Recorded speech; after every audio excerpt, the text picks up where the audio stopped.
नमस्कार दोस्तों, आप सभी को एक बार फिर से स्वागत है हमारे YouTube channel Rajesh Rathore SSC पर, जहां आज मैं वर्ग और वर्गमूल, ध्यान दीजिएगा, वर्ग और वर्गमूल का यह जो टॉपिक है आप देखे होंगे अपने सिलेबस में, तो क्लास 6 से ही चालू रहता है। क्या क्लास 6, 7, 8 और 9 हो, 10 हो, है ना, और चाहे जनरल कंपटीशन हो, तो क्लास 6 से लेके आप तक आपके पूरे जीवन तक वर्ग और वर्गमूल को पढ़ना है। विशेष रूप से आज वर्ग नहीं, वर्ग पहले ही हम वीडियो में कर चुके हैं, आज हम लोग वर्गमूल पे चर्चा करेंगे। तो ध्यान दीजिएगा, यहाँ विशेष तौर पे तो हम ज्यादा कुछ नहीं सिखा सकते हैं। ये जो 6 क्लास, 7 क्लास, 8 क्लास का जो होता है वो थोड़ा सा बेसिक थ्योरी जो होता है उसका उस लेवल पे चला जाता है, लेकिन हम लोग तो पढ़ेंगे यार जो जनरल कंपटीशन में पूछा जाता है उस नियम से चलेंगे। तो सबसे पहले आप इस चार्ट को स्क्रीनशॉट ले लीजिए, है ना, और इसको समझने का कोशिश करिए क्या लिखा हुआ है। ये हम लिखे हैं कि अगर वर्गमूल का इकाई अंक, जैसे समझिए लिखा हुआ रहता है कि बताइए, है ना, 1236 का वर्गमूल क्या होगा, बताइए 225 का वर्गमूल क्या होगा, है ना। तो ये क्या है, वर्गमूल है ना। इसको ऐसे लिख सकते हैं 225, ऐसे भी लिखा हुआ रहता है, तो ये भी क्या वर्गमूल है ना। ये भी चिन्ह का होता है वर्गमूल का। यहाँ कुछ नहीं लिखा हुआ तो 2 लिखा हुआ, ये भी वर्गमूल का होता है, ये भी वर्गमूल का होता है। तो ध्यान देना यही कि वर्गमूल का जो इकाई अंक लिखे मतलब यही हुआ कि अगर 225 पूछ रहा है तो 225 का वर्गमूल क्या होगा, तो आपको देखना है कि इसका इकाई अंक पर क्या है ना। तो इकाई अंक पे 5 है, यहाँ पर देख रहे इकाई अंक पे 6 है, ऐसे करके कुछ और लिख दे 729 लिख दे। इसका इकाई अंक पे क्या, तो देख रहे इकाई अंक पे 9। तो इसी के लिए ये सारा चीज लिखे है ना। तो चलिए, तो वर्गमूल के इकाई अंक पे क्या क्या हो सकता है, तो 1 हो सकता है, 2, 3, 4, 5, 6, 7, 8 या तो 9। क्या इसके अलावा कुछ और हो सकता है, बिल्कुल हो सकता है। क्या हो सकता है, तो वो 0 हो सकता है। करने का मतलब कि 0 से लेकर के 9 तक जो होती है वो सारा हो सकता है, कहां पे, इकाई अंक पे, ठीक है। इसके अलावा और कुछ नहीं होता है। 0 से लेके कहां तक हो सकता है, 9 तक, जो आपको इस तक देखिए लिख दिए। इधर क्या लिखा हुआ, संख्या का इकाई अंक। जैसे अभी हम बोले कि आपको निकालना है, जैसे मान लीजिए 36 है, पूछ रहा है इसका कि वर्गमूल क्या होगा, 36 का वर्गमूल क्या होगा। देखिए वर्गमूल है, वर्गमूल का इकाई अंक कितना है, 6। देखिए यहाँ पे कहीं पे 6 लिखा हुआ है या नहीं है, 6 है। अब इसका जो आंसर होगा सब लोग जानते होंगे किसका होगा, 6 का होगा, है ना। तो यही होगा संख्या का इकाई अंक। हम जो वर्गमूल निकालेंगे उसका इकाई अंक पर क्या आएगा, तो 6 आएगा। जैसे 196 है ना, 196 कि क्या वर्गमूल है। तो देखिए वर्गमूल के इकाई अंक पर 6, वर्गमूल के इकाई अंक पे 6, इसका भी तो कुछ ना कुछ आंसर होगा। क्या होगा, तो जैसे ये सब लोग जानते हो कि 14 का है ना, 196 14 का स्क्वायर होता है। तो इसके इकाई अंक पे क्या है, 4 आया, इसके इकाई अंक पे 4 आया ना। देखिए इसमें लिखा हुआ है 4 आएगा या तो 6 आएगा। मतलब 196 का जब आप वर्गमूल निकालिएगा तो आपका जो आंसर होगा या तो 4 वाला होगा या तो 6 वाला होगा, बाकी सारे के सारे ऑप्शन आपका हट जाएंगे, ठीक है। वही चीज लिखे कि इधर वर्गमूल का इकाई अंक होगा, उसका जो निकलेगा वर्गमूल जो निकालिएगा उस संख्या का इकाई अंक पे क्या क्या हो सकता है। अब बारी बारी से इसको जरा हम लोग समझते हैं, ठीक है। चलिए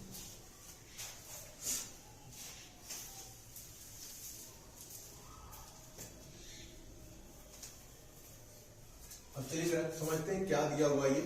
देखिए जैसे मान लीजिए कोई संख्या है जिसके अंतिम में अगर 1 है, 1 लिखा हुआ, पूछ रहा उसका वर्गमूल क्या होगा। तो जब भी होगा तो या तो 1 वाला होगा या तो 9 वाला होगा।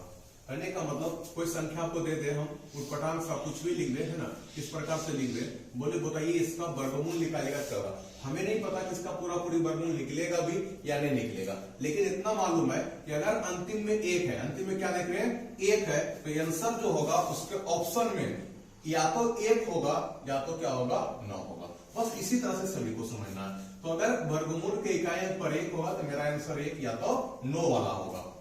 अगर वर्गमूल के अंदर 2 है इकाई अंक पे दोस्तों, तो किसी भी संख्या, देखिए यहाँ पे लिख दिए, अगर किसी भी संख्या के इकाई अंक पर 2 हो, 3 हो, 7 हो, 8 हो, याद रखिएगा किसी भी संख्या जिसका हम वर्गमूल निकाल रहे हैं ना, 2 हो, 3 हो, 7 हो, 8 हो, कहा इकाई अंक पर, तो कभी भी इसका पूरा पूरी वर्गमूल नहीं निकलेगा और ऐसे संख्या का वर्गमूल हम ज्ञात नहीं कर सकते, मतलब पूर्णतः उसका वर्गमूल नहीं निकल पाएगा। ठीक है, तो कहिएगा अगर हमसे कोई पूछ दे √2 का मान क्या होता है, देखिए हम इसलिए अभी बोले कि जनरल कंपटीशन का क्लास का चीज है, लेकिन आप जब 9, 10 में पढ़े होंगे तो बेलन, गोला, शंकु ये सब पढ़े होंगे, वहां √2 का मान रखना पड़ता है, √3 का मान रखना पड़ता है, तो ये भी हम सिखाएंगे, लेकिन इस वीडियो में वो नेक्स्ट वीडियो में सिखाएंगे। √2 रहेगा, 3 रहेगा, 7 रहेगा, 8 रहेगा, तो क्या उसका आंसर हो सकता है। ठीक है, तो अभी यहाँ पर हम इसकी चर्चा नहीं करेंगे।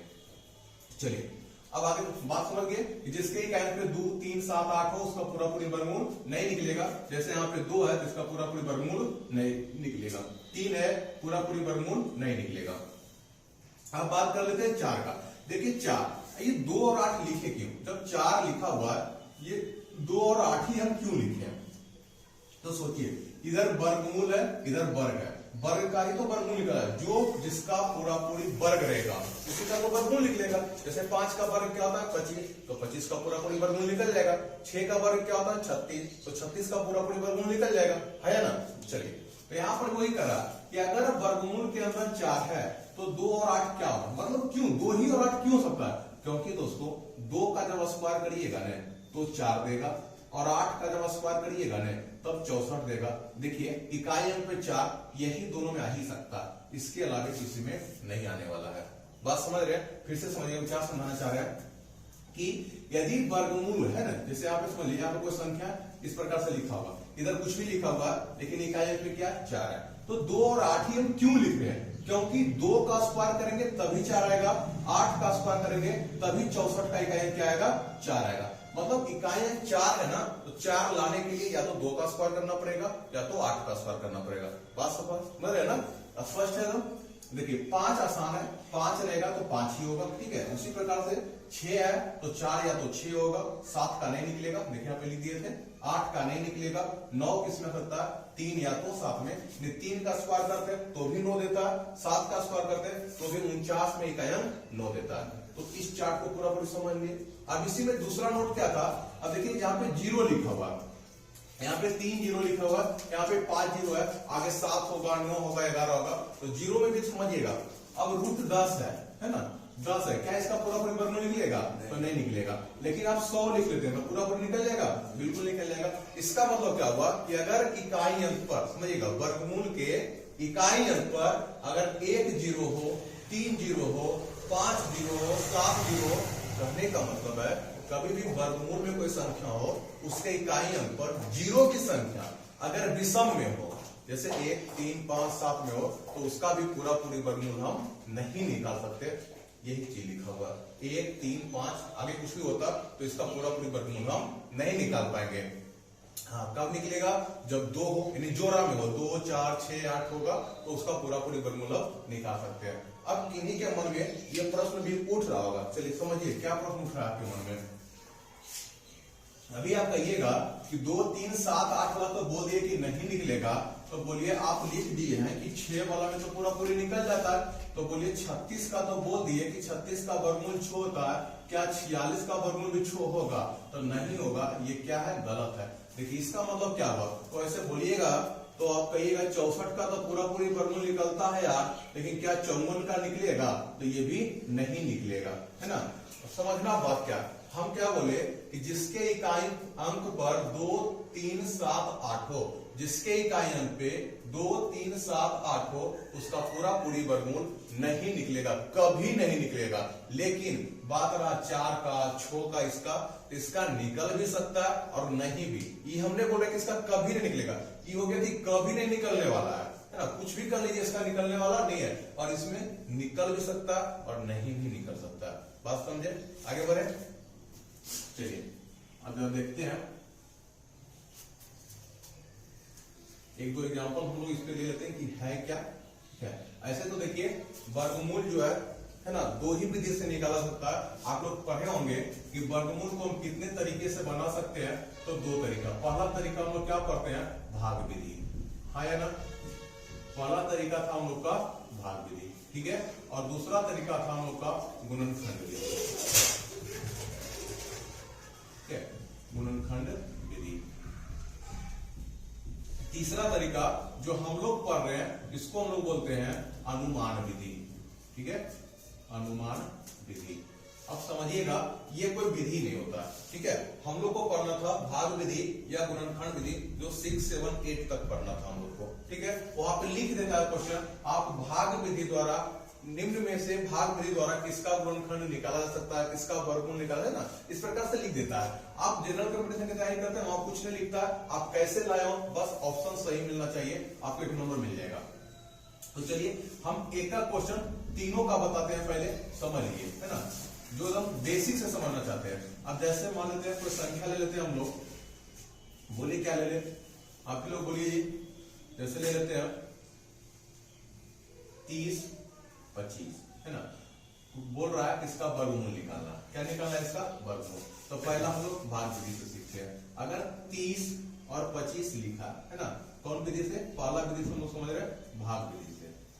ठीक है, भाग विधि से तो हम लोग सीखेंगे इस तरह से, दो को डंडा पा लेते थे, पीछे से सर बोलते थे जोरा लगा लीजिए, पीछे से लगा लेते हैं ना, 2 बैल की जोरा लग गया। अब देखिएगा हम यहाँ पे कौन सी संख्या लिखे उसको उतना बार ही पढ़े तो 30 ला दे। जैसे अगर हम 5 लिखते हैं, अगर यहाँ 5 लिखे तो यहाँ भी 5 लिखना पड़ेगा और यहाँ भी 5 लिखना पड़ेगा, और दोनों में पहले गुना करिएगा तो 5 5 कितना जाएगा, 25 हो जाएगा। फिर दोनों जुड़ता है तो 5 और 5 कितना हो गया, 10 हो गया। अब 30 में 25 घटाइएगा तो कितना हो गया, 5। अब जब भी उतरता है तो 2 अंक उतरता है, जोड़ा उतरता है यहाँ पे, तो 2 और 5। अब देखिए कितने बार भाग लगेगा, यहाँ 5 लिख लेंगे, ठीक है, यहाँ भी 5 लिख लेंगे और यहाँ भी 5 लिख लेंगे। अब गुना करिए, 5 5 कितना हो गया, 25 के 5 बाकी 2, 5 गुने 0 0, 2 जो बाकी था वही लिख लिए, 5 गुने क्या हो गया 5, इसको जोड़िएगा 110, कट गया कट गया कट गया। तो इसका मतलब हुआ यह जो 30 25 दिया हुआ है किसका था, तो 55 का वर्ग था, है ना। यानी 30 25 का वर्गमूल 55 होगा और 55 का वर्ग 30 25 होगा। सर बोलते थे हम सही बना रहे हैं गलत बना रहे हैं, इसको चेक करने का नियम देखिए, यहाँ 5 आया था, यहाँ 10 आया था, यहाँ 55 आया है, यहाँ 110 आया, इसका यहाँ दुगना होना चाहिए। यहाँ पे जितना आया है ना, इसका दुगुना यहाँ पर अगर आ गया तो समझिए आपका सही वर्गमूल बन रहा है। तो ये पहले लोग पढ़ते थे भाग विधि से। चलिए आगे बढ़ते हैं। अब इसी को हम लोग गुणनखंड विधि से देख लेते हैं, है ना, इसका कोई जरूरत नहीं है, पर चलिए जो एकदम कमजोर बच्चे वो भी समझिएगा। अब मान लीजिए हमको बनाना है दूसरा तरीका से, इसको गुणनखंड विधि से बनाना है ना, गुणनखंड विधि से क्या करते थे, 30 25। अब इसको हम लोग बारी बारी से, चलिए 5 से ही लगा लेते हैं पहले, 5 6 कितना हो गया 30। देखिए 30 पूरा पूरी कट गया तो 2 में भाग लगेगा नहीं, इसलिए पहले यहाँ पे 0 डालिएगा और 5 5 कितना हो गया 25। ठीक है, फिर 5 से लगाइएगा, 12 5 60 होता है और 5 का 5 होता है, फिर से लगाइएगा। देखिए ये 11 से आपको कट जाएगा, 11 11 क्या था। अब वर्गमूल में गुणनखंड विधि से वर्गमूल में 2 का जोड़ा लगता है, 2 का जोड़ा। देखिए 5 2 बार आया है तो हम 1 बार लिखेंगे, 11 2 बार आया है तो 1 बार लिखेंगे, है ना। यानी 5 गुने 11 क्या हो गया 55 हो गया, अर्थात मेरा आंसर क्या जाएगा 55 हो जाएगा। क्या दोनों विधि समझ में आ गया। आगे अब इसमें इतना टाइम लगता है दोस्तों कि संभव नहीं है इस तरीके से कर पाने, तो आसान सा है 30 25 तो हम लोग आसानी से निकाल लिए, बड़ी बड़ी संख्या रहेगा तो दिक्कत हो जाएगा। तो अब हम लोग पढ़ेंगे अनुमान विधि। लेकिन देखिए हम पहले ही बता देते हैं कि अनुमान विधि जो है नाम है अनुमान, अनुमान यानी हनुमान है ना, 2-4 जगह तो फान जाएगा। तो ये जो है 100% सही तरीका नहीं है, कोई जरूरी नहीं है कि सारे संख्या का वर्गमूल इससे सही ही निकलेगा, वो तब सही निकलेगा जब वह संख्या किसी का वर्ग रहेगा। बात को समझिएगा, अगर जिस संख्या का हम वर्गमूल निकाल रहे हैं उस संख्या का पूरा किसी संख्या का अगर वर्ग है तो वर्गमूल सही निकलेगा, अगर वो वर्ग नहीं है तो आपका वर्गमूल भी गलत आएगा। बात समझ गए, अगर वर्ग है तो वर्गमूल निकलेगा, अन्यथा वो रिजल्ट गलत दे देगा। तो चलिए ध्यान से देखिएगा, हम बताना क्या चाह रहे हैं। कर देखिए यहाँ अंतिम 2 अंक पे टिक लगाना है हमको, अंतिम 2 अंक पे टिक लगाइए और देखिए वर्गमूल का लिखा है ना, वर्गमूल का इकाइयां, तो वर्गमूल का इकाइयां कितना है दोस्तों 5 है। तो क्वेश्चन में देखिए यहाँ पे अगर वर्गमूल का इकाइयां 5 हो तो मेरा आंसर जो होगा उसके भी इकाइयों पर क्या होगा 5 होगा, हाँ या ना। चलिए अब बच गया कितना, 30 बच गया। अब इस 30 में जरा देखिए, ये जो 30 है किस संख्या के स्क्वायर के नजदीक है। कल बोले थे 1 से लेकर 30 तक स्क्वायर याद रखने के लिए, ठीक है। तो 30 है जो देखिए 6 के स्क्वायर करिएगा तो 36 हो जाएगा, है ना। 36 से क्या कम है, 36 से कम है ना, तो 6 नहीं लेंगे। 5 का स्क्वायर कितना होता है, 25 होता है। तो 25 और 30 दोनों क्या है, आसपास है। तो इसका मतलब है यहाँ पर तो 5 होगा ही होगा। एक कुछ समझ में नहीं आया होगा क्योंकि एग्जाम्पल ही जो थोड़ा है ना थोड़ा पटाल का है, इसलिए समझ में नहीं आया होगा। चलिए फिर से समझते हैं इसको, है ना। इसको मिटा दें, चलिए इसको मिटा देते हैं, आपको भी लिख लिए होंगे।